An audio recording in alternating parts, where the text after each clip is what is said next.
প্রিয় ভক্তগণ, আজকে আমি আপনাদেরকে শোনাবো দ্বাদশ অধ্যায় ভক্তি যোগ।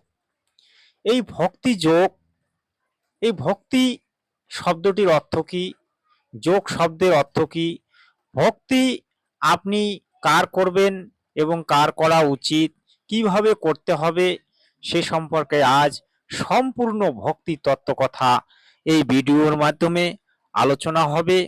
তাই আপনি মনোযোগ সহকারে এই ভিডিওটি দেখতে থাকবেন এবং চ্যানেলটিকে সাবস্ক্রাইব করে রাখবেন। আমি প্রথমে দু একটি সংস্কৃত শ্লোক পাঠ করে নেই, তারপরে আমি বিস্তারিত আলোচনায় আসছি। ভক্তি যোগ অর্জুন উবাচ এবং সতত যুক্তা যে ভক্তাস্তাং পর্যপাশুতে যে চাপ্য খরম ব্যক্তং তেষাঙ্কে যোগবিত্তমা। শ্রী ভগবানুবাচ মজ্জাবেশ্য মনোজে মাং নিত্য যুক্ত উপাসতে শ্রদ্ধায়া পরেও পিতাস্তে মে যুক্ত তমামতা। যে তক্ষর মনির্দেশম ব্যক্তং পর্যপাশুতে সর্বত্র গম চিন্তঞ্চ কুটস্থ মচলং ধ্রুবম। অর্জুন ভগবানকে প্রশ্ন করলেন, যে সকল ভক্ত সর্বকর্ম সমর্পণ পূর্বক তোমাতে একনিষ্ঠ হইয়া তোমার উপাসনা করে, আর যাহারা নির্বিশেষে ব্রহ্মরূপে তোমার আরাধনা করে, সেই উভয়বিদ উপাসকের কাহারা অধিকতার যোগবিদ। দেখুন ভক্তগণ, এখানে অর্জুন বলল যে ব্রহ্মরূপে তোমার যারা আরাধনা করে এবং যারা সর্বকর্ম সমর্পণ পূর্বক তোমাকে একনিষ্ঠভাবে ভক্তি করে, এই উভয় উপাসকের এই উভয় উপাসকের কাহারা অধিকতার যোগবিদ। তাহলে সর্বকর্ম সমর্পণ এবং ব্রহ্মরূপে যে সাধন ভজন করে, ভক্তি করে, এই দুইয়ের মধ্যে কে শ্রেষ্ঠ? তাহলে এই যে এখানে কিন্তু অর্জুন বললেন না যে শ্রীকৃষ্ণকে বললেন না যে শ্রীকৃষ্ণ রূপে তোমাকে যে ভজনা করে, সে কথা কিন্তু বললেন না। এখানে বললেন কি ব্রহ্মরূপে, অর্থাৎ ব্রহ্ম অন্য কেউ আর শ্রীকৃষ্ণ কিন্তু অন্য কেউ। আপনারা ভালো করে বুঝে যাবেন। শ্রী ভগবান বলিলেন, যাহারা পরম শ্রদ্ধার সহিত আমাতে মন নিবিষ্ট করিয়া আমার একনিষ্ঠ ভক্ত হইয়া আমাকে আরাধনা করেন, তাহারা সর্বসম্মত শ্রেষ্ঠ যোগী। এখানে ব্রহ্ম কি বললেন? যারা পরম শ্রদ্ধার সহিত মন নিবিষ্ট করিয়া একনিষ্ঠ ভাবে, অর্থাৎ একনিষ্ঠ মানে কি? একনিষ্ঠ মানে এক মন দিয়ে এবং এক ঈশ্বর যে আরাধনা করেন, তাহারা সর্বসম্মত শ্রেষ্ঠ যোগী। যারা সর্বভূত হিতে রত, সর্বত্র সমবুদ্ধি সম্পন্ন, অচিন্ত অনির্দেশ্য, সর্বব্যাপী অধিষ্ঠায়িত ভাবে মায়া প্রপঞ্চে স্থিত, অচল,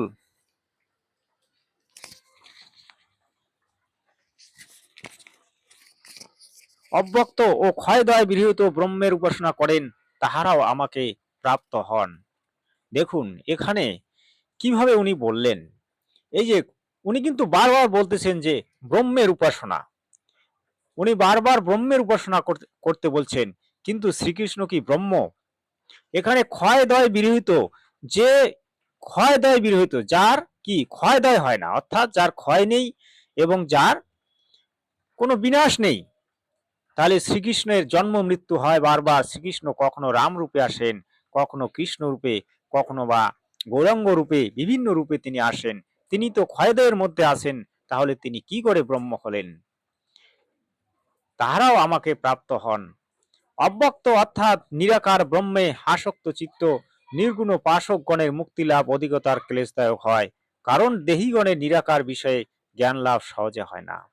এখানে আরো ভগবান কি বললেন, যে নিরাকার ভাবে যে সাধন ভজন করা হয়, সেগুলো কিন্তু অত্যন্ত কষ্ট অর্থাৎ ক্লেশদায়ক। আর দেহীগণের অর্থাৎ যাদের দেহ আছে, তারা যদি নিরাকার ভজনে যায়, সেটা কিন্তু তাদের পক্ষে অসম্ভব হয়ে যায়। অর্থাৎ কারণ দেহীগণের নিরাকার বিষয়ে জ্ঞান লাভ সহজে হয় না। এই দেহপ্রাপ্ত মানুষদের নিরাকার সম্বন্ধে সহজে সাধন ভজন হয় না এবং জ্ঞান লাভও হয় না।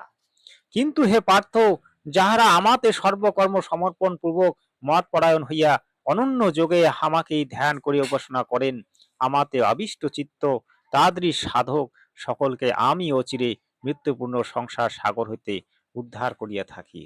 দেখুন এখানে ভগবান কি বললেন, মত পরায়ণ হইয়া একান্ত ভাবে, এক মনে একনিষ্ঠ ভাবে এবং একই ভগবান অর্থাৎ একজন ঈশ্বর এক এবং অদ্বিতীয় এই রূপে যিনি ভজনা করেন, তিনি কি, তিনি সংসার সাগর হইতে উদ্ধার করিয়া থাকেন। তাহলে কখনো কৃষ্ণ, কখনো হনুমান, কখনো মা মনসা, কখনো দেবী দুর্গা, কখনো ব্রহ্ম, কখনো শিব, কখনো ৩৩ কোটি দেবতার ভজনা করতে কি এই গীতায় বলা হয়েছে? গীতায় এরূপ কোনো নির্দেশ দেওয়া হলো না। আমাতে সংকল্প বিকল্পাত্মক মনস্থির করো, বুদ্ধিও আমাতেই নিবেশিত করো, দেহান্তে আমাতে বাস করিবে, ইহাতে সন্দেহ নাই। দেখুন মানুষ বলে মৃত্যুর পরে মোক্ষ হয়, মৃত্যুর পরে উদ্ধার হয়। দেখুন এখানে গীতা জ্ঞানদাতা কি বললেন, যে দেহান্তে আমাতে বাস করবে, অর্থাৎ তাহলে মুক্তি এবং ভক্তির ফল কিন্তু দেহ অবস্থাতেই পাওয়া যায়, অর্থাৎ জীবিত অবস্থায় পাওয়া যায়। হে ধনঞ্জয়, যদি আমাতে চিত্ত স্থিরভাবে সমাহিত করিতে অসমর্থ হও, তবে অভ্যাস যোগে আমাকে পাইতে প্রযত্ন করো। যদি তুমি স্থিরভাবে যদি চিত্ত স্থির করতে না পারো, তাহলে কি ধীরে ধীরে অভ্যাস করো, অভ্যাসের মাধ্যমে তুমি আমাকে পাইতে চেষ্টা করো। অভ্যাসেও যদি অসমর্থ হও, তাহলে আমার উদ্দেশ্যে ব্রত জপাদি কর্মে একান্ত চিত্ত হও, আমার প্রীতির জন্য কর্ম করিলেও সিদ্ধি লাভ করবে। এখানে কিন্তু ব্রত জপাদি করতে বললেন। ব্রহ্ম কি বললেন, যে যদি তুমি অভ্যাসে অসমর্থ হও, তাহলে ব্রত জপাদি কর্মে একান্ত চিত্ত হও, ব্রত করো, জপাদি করো। এটা কোন ব্রতের কথা বললেন? এখানে কিন্তু উপবাসের কথা উনি বলেননি, উনি নাম সংকীর্তনের কথা বলছেন, সেটাও কিন্তু ব্রত। অর্থাৎ তিনি কিন্তু এখানে সেই নামের, তার যে নাম, সেই নাম উচ্চারণ করতে বলছেন, সেটাকেই এখানে ব্রত জপাদি বলা হয়েছে। আর যদি ইহাও করিতে সমর্থ না হও, তবে একমাত্র আমার শরণাপন্ন ও সংযত চিত্ত হইয়া দৃষ্টাদৃষ্ট সকল কর্মের ফল অর্থাৎ ঈশ্বরের ত্যাগ করো।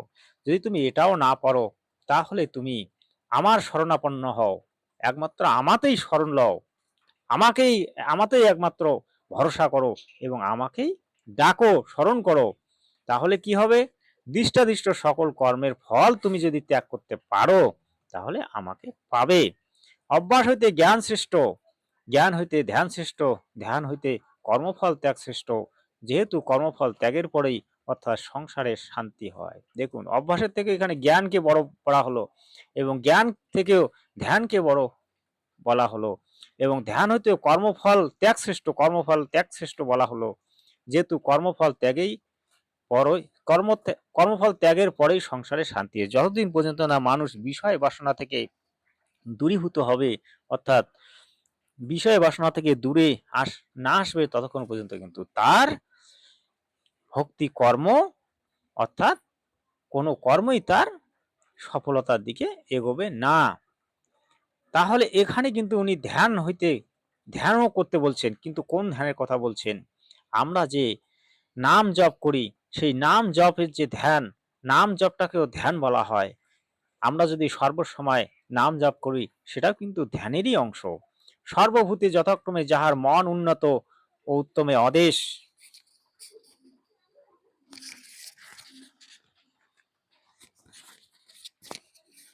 দৃষ্টি সামনে সমানে মৈত্রী, অধমে করুণা আছে, এবং যিনি মমত্বহীন ও নিরহংকার, অন্যের সুখে যিনি তুল্য সুখী বা অন্যের দুঃখে যিনি সমান দুঃখী, যিনি ক্ষমাবান, সদা সন্তুষ্ট, সমাহিত চিত্ত, সংযতাত্মা, দৃঢ় নিশ্চয় এবং আমাতে যিনি মন ও বুদ্ধি অর্পণ করেন, এ বস্তুত ভক্ত আমার প্রিয়। দেখুন কি ধরনের ভক্ত তার কাছে প্রিয় তিনি উল্লেখ করে দিলেন।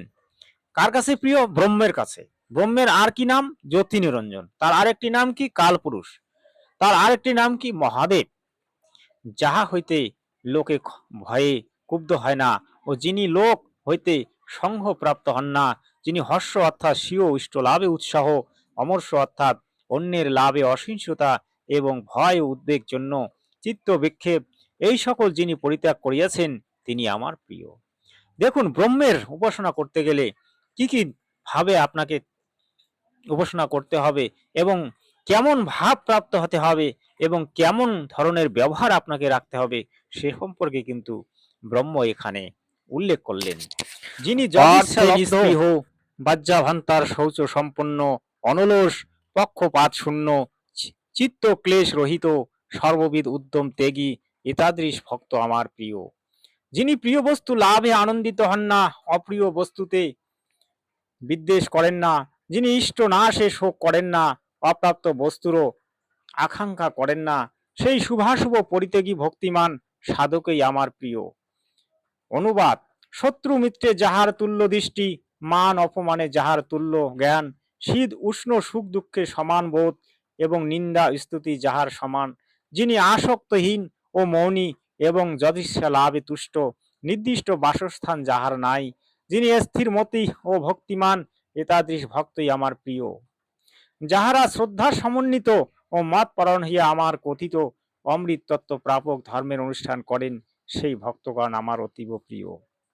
দেখুন এখানে গীতা জ্ঞানদাতা ব্রহ্ম বললেন যে তার কি ধরনের ভক্ত, কি ধরনের ব্যবহারের লোক তার কাছে প্রিয়, তিনি কিন্তু সে সম্পর্কে পূর্ণ ব্যাখ্যা দিলেন। তাহলে এখানে শ্রীকৃষ্ণ কিন্তু বললেন না, এখানে কিন্তু এই কথাগুলি ব্রহ্ম বললেন। ব্রহ্ম কি ধরনের ভক্তকে পছন্দ করেন, কি ধরনের সেবায় তিনি সন্তুষ্ট হন এবং কি ধরনের ভক্তি ভাব অর্জন করলে তাকে পাওয়া যায় এবং কি ধরনের ভক্তি করলে তাকে পাওয়া যায়, সেটা কিন্তু ব্রহ্ম উল্লেখ করে দিলেন। আপনারা কিন্তু ব্রহ্মের সাধনা ছেড়ে দিয়ে সেই শ্রীকৃষ্ণ রাজের পূজা করেন, অর্থাৎ শ্রীকৃষ্ণের পূজা করেন। কিন্তু ব্রহ্ম এখানে বলছেন যে আমি আমি শ্রীকৃষ্ণ নই, আমাকে মানবরূপী শ্রীকৃষ্ণ রূপে এই মূর্খগণ জানে, কিন্তু আমি বাস্তবে শ্রীকৃষ্ণ নই। অর্থাৎ ভগবান ব্রহ্ম বলছেন যে আমি নিজ রূপে প্রকট হই না, অর্থাৎ ভগবান কিন্তু তার সশরীরে প্রকট হন না, তিনি কোনো না কোনো রূপ ধারণ করে ভক্তের কাছে প্রকট হন।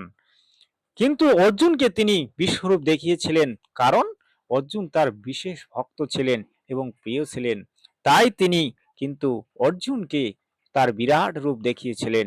সৎ সাহেব, এবার আমি এলাম অষ্টম অধ্যায় অক্ষর ব্রহ্মযোগে। এখানে ভগবানকে অর্জুন প্রশ্ন করলেন যে হে পুরুষোত্তম, ব্রহ্মকে, অধ্যাত্ম কি, কর্মই বা কি, অধিভূত কাহাকে বলে, অধিদৈবই বা কে কথিত হন, এই দেহে অধিযোগ্য কে, কিভাবেই বা তিনি এই দেহে বিরাজমান, সংযত চিত্ত ব্যক্তি বা অন্তকালেও তোমাকে কি রূপে জানিতে পারবে। তাহলে এবার জানুন এই গীতায় যে ব্রহ্ম, অধ্যাত্ম, কর্ম, অধিভূত, অধিদৈব এই সম্পর্কে আপনাকে জ্ঞান অর্জন করতে হবে। এখানে ভগবান উত্তর দিলেন যে ক্ষয় দয় বৃদ্ধি বিরহিত যিনি পরম বস্তু তিনি ব্রহ্ম। এখানে ক্ষয় দয় বৃদ্ধি বিরহিত এই শব্দটির অর্থ কি? অর্থাৎ এখানে ভগবান বললেন যে যার ক্ষয় দয় নেই, যার কোনো বৃদ্ধি নেই, যার কোনো শেষ নেই, যিনি পরম বস্তু তিনি হচ্ছেন ব্রহ্ম। সেই ব্রহ্মের প্রত্যাগত রূপে প্রতি দেহ অবস্থিত, অর্থাৎ অংশক্রমে সেই ব্রহ্মের জীব রূপে উৎপত্তিকে স্বভাব বলে। অর্থাৎ ব্রহ্মই জীব রূপে উৎপন্ন হয়, ব্রহ্মই জীব রূপে উৎপন্ন হয়ে এই যে সংসারে যতগুলি জীব সেগুলি উৎপন্ন করে। এই স্বভাবই অধ্যাত্ম। এই যে জীব, যে জগৎটা চলছে সেটাকে বলা হচ্ছে অধ্যাত্ম, অর্থাৎ শ্রী চৈতন্য কথিত। জীব কি? জীব চৈতন্য কথিত, অর্থাৎ জীব চেতনাশীল। ভূতগণের যে ভাব অর্থাৎ বস্তু ভাব তাহার যে উদ্ভাব করে, অথবা প্রাণীগণের উৎপত্তি ও ক্রমবৃদ্ধি সম্পাদনকারী যে বিসর্গ অর্থাৎ দেবতার উদ্দেশ্যে দ্রব্যত্যাগ রূপ যজ্ঞই কর্ম নামে অভিহিত হয়ে থাকে। হে জীবোত্তম, নশ্বর দেহাদি পদার্থ ভূত মাত্রকে অধিকার করিয়া অবস্থিত আছে, এ কারণে তাহাই অধিভূত। সবিত্র মণ্ডল মধ্যস্থ বিরাট, যিনি স্বীয় অংশভূত দেবগণের অধিপতি তিনি অধিদৈব, আর এই দেহে অন্তর্যামী রূপে অবস্থিত আমি অধিযোগ্য, অর্থাৎ যজ্ঞাদি কর্মের প্রবর্তক ও তৎসমুদয়ের ফলদাতা। দেখুন এখানে ভগবান সবকিছুরই বিশ্লেষণ করে দিলেন। সবিত্র মণ্ডল মধ্যস্থ বিরাট, এই যে বিশ্ব ব্রহ্মাণ্ডের মধ্যে যিনি আছেন, যিনি স্বীয় অংশভূত দেবগণের অধিপতি, যিনি দেবগণেরও দেবতা, যাহা হইতে দেবগণের সৃষ্টি হয়েছে, তিনি হচ্ছেন কি অধিদৈব। আর এই দেহে অন্তর্যামী রূপে অবস্থিত আমি অধিযোগ্য, অর্থাৎ যজ্ঞাদি কর্মের প্রবর্তক ও তৎসমুদয়ের ফলদাতা, যিনি অন্তকালে আমাকে অন্তর্যামী রূপে স্মরণ করিতে করিতে উত্তরায়ণ পথে প্রয়াণ করেন, তিনি আমার এই ভাব প্রাপ্ত হইয়া থাকেন। দেখুন, মানুষের মৃত্যুর সময় যদি সেই ভগবানের নাম স্মরণ করেন এবং উত্তরায়ণে যদি মারা যান, তাহলে কিন্তু তিনি সেই ভগবানই প্রাপ্ত হন। এখানে গীতা জ্ঞানদাতা আরো কি বললেন দেখুন, ভগবানের মন ও বুদ্ধি অর্পণ রূপ যোগে যুক্ত একাগ্র অনন্যগামী চিত্তের দ্বারা জ্যোতির্ময় সনাতন পরম পুরুষের চিন্তা করিতে করিতে সাধক পুরুষ তাহাকেই প্রাপ্ত হইয়া থাকেন। দেখুন, এখানে জ্যোতির্ময় সনাতন পরম পুরুষ, তাহলে গীতা জ্ঞানদাতা এখানে কি বললেন, অনন্যগামী চিত্তের দ্বারা জ্যোতির্ময় সনাতন পরম পুরুষ। তাহলে এই জ্যোতির্ময় সনাতন পরম পুরুষকে, এটা বিচারণীয় বিষয়। তাহলে তিনি এতক্ষণ নিজের কথা বলছিলেন, আবার তিনি কি বললেন যে একাগ্র অনন্যগামী চিত্তের দ্বারা জ্যোতির্ময় সনাতন পরম পুরুষের যিনি চিন্তা করিতে করিতে সাধক পুরুষ তাহাকেই প্রাপ্ত হইয়া থাকেন। এখানে জ্যোতির্ময় সনাতন পুরুষ কিন্তু অন্য, যিনি সেই সর্বদর্শী অনাদি নিধন সকলের নিয়ন্তার সূক্ষ্ম হইতে সূক্ষ্মতর ব্রহ্মাণ্ডের পরিপালক সূর্য সদৃশ স্বরূপ প্রকাশক প্রকৃতির অতি শ্রেষ্ঠ সেই জ্যোতির্ময় পরম পুরুষ, সেই জ্যোতির্ময় পুরুষকে একাগ্র চিত্তে ভক্তি সহকারে যোগবলে সুষুম্না পথে হৃদয়ের মধ্যে প্রাণকে স্থাপন করিয়া অন্তকালে ধ্যান করেন, তিনি সেই জ্যোতিশালী পরম পুরুষকে প্রাপ্ত হন। তাহলে দেখুন, এখানে গীতা জ্ঞানদাতা কিন্তু অন্য পুরুষের কথা বললেন, অর্থাৎ যে পুরুষের তিনি উল্লেখ করলেন তিনি কি সূক্ষ্মতর ব্রহ্মাণ্ডের পরিপালক, এই যে অখিল বিশ্ব ব্রহ্মাণ্ড, তিনি কিন্তু এই অখিল বিশ্ব ব্রহ্মাণ্ডের পরিপালক, সূক্ষ্মতর সূক্ষ্ম হইতেও সূক্ষ্মতর সূক্ষ্ম হইতেও তিনি কিন্তু আছেন, যিনি সর্বদর্শী অনাদি নিধন, সর্ব জায়গায় যিনি আছেন, যিনি আদির ও অনাদি, তিনি কিন্তু হচ্ছেন সেই পরম পুরুষ, অর্থাৎ পরমাত্মা। তাহলে এবার আপনি জানলেন সেই পরম পুরুষের কথা। তাহলে এই পরম পুরুষকে কিভাবে পাওয়া যাবে, এবার আমরা সে বিষয়ে আসছি। এখানে তিনি বললেন, যোগবলে সুষুম্না পথে হৃদয়ের মধ্যে প্রাণকে স্থাপন করিয়া অন্তকালে ধ্যান করেন, তিনি সেই জ্যোতিশালী পরম পুরুষকে প্রাপ্ত হন। এখানে কিন্তু গীতা জ্ঞানদাতা তার নিজস্ব মত পোষণ করলেন যে এই পরম পুরুষকে কিভাবে পাওয়া যাবে, তিনি সেই জ্যোতিশালী পরম পুরুষকে প্রাপ্ত হন। কিন্তু আবারও আছে সেই তত্ত্বদর্শী সন্তের কথা তিনি কিন্তু বলেছিলেন এই গীতার মাধ্যমে, যে অর্জুন, যদি তুমি সেই পরমাত্মাকে পেতে চাও, সেই সর্বশক্তিমান সেই পরম পুরুষকে তুমি যদি লাভ করতে চাও, তাহলে কিন্তু তোমাকে সেই তত্ত্বদর্শী সন্তের শ্রীচরণে দণ্ডবত প্রণাম করে তার কাছে জ্ঞান অর্জন করতে হবে, এবং তিনি তোমাকে বলে দেবেন সেই পরম পুরুষকে কিভাবে ভক্তি করতে হয় এবং কিভাবে পাওয়া যাবে। সেই পরম পুরুষের কথা এবার আমরা আসছি। এই পরম পুরুষ কে? গীতায় 3টি শব্দের অর্থ আছে। এখানে গীতা জ্ঞানদাতা বললেন যে ওম, ওম হচ্ছে তার মন্ত্র, অর্থাৎ ব্রহ্মের মন্ত্র। তারপরে আছে তৎসৎ। তাহলে এই তৎসৎ কার মন্ত্র? তৎসৎ সম্পর্কে আপনাকে জানতে হবে। তৎসৎ গীতায় আপনি পাবেন ক্ষর পুরুষ, অক্ষর পুরুষ, পরম অক্ষর পুরুষ, এই 3 পুরুষ গীতায় কিন্তু উল্লেখ করা আছে। তাহলে আপনি জানলেন সেই ক্ষর পুরুষের কথা, অর্থাৎ ব্রহ্মের কথা, যার ভক্তি হচ্ছে কি ওম। আর তাহলে এবার তৎ, তৎ শব্দটির অর্থ সাংকেতিক। তৎ শব্দটি এখানে বোঝানো হচ্ছে পরব্রহ্মকে, আর পরমক্ষর ব্রহ্মকে বোঝানো হচ্ছে সৎ, অর্থাৎ ক্ষর পুরুষ, অক্ষর পুরুষ, পরম অক্ষর পুরুষ। তাহলে ব্রহ্ম, পরব্রহ্ম আর পরম অক্ষর ব্রহ্ম, এই গীতায় কিন্তু 3 পুরুষের কথা উল্লেখ করা আছে। তাহলে পরম অক্ষর পুরুষের অর্থাৎ পরম ব্রহ্মের সাধনা করতে হলে আপনাকে তত্ত্বদর্শী গুরুর কাছে যেতে হবে। তিনি একমাত্র বলে দেবেন যে তত্ত্বদর্শী গুরু, তিনি একমাত্র বলে দেবেন যে সেই পরম পুরুষকে কিভাবে পাওয়া যায়, তার মন্ত্রবিধি কি। সেই তত্ত্বদর্শী সন্ত বর্তমানে সন্ত রামপাল মহারাজজি, যিনি জগৎগুরু তত্ত্বদর্শী সন্ত নামে অভিহিত, তার কাছেই দীক্ষা গ্রহণ করুন সৎ সাহেব।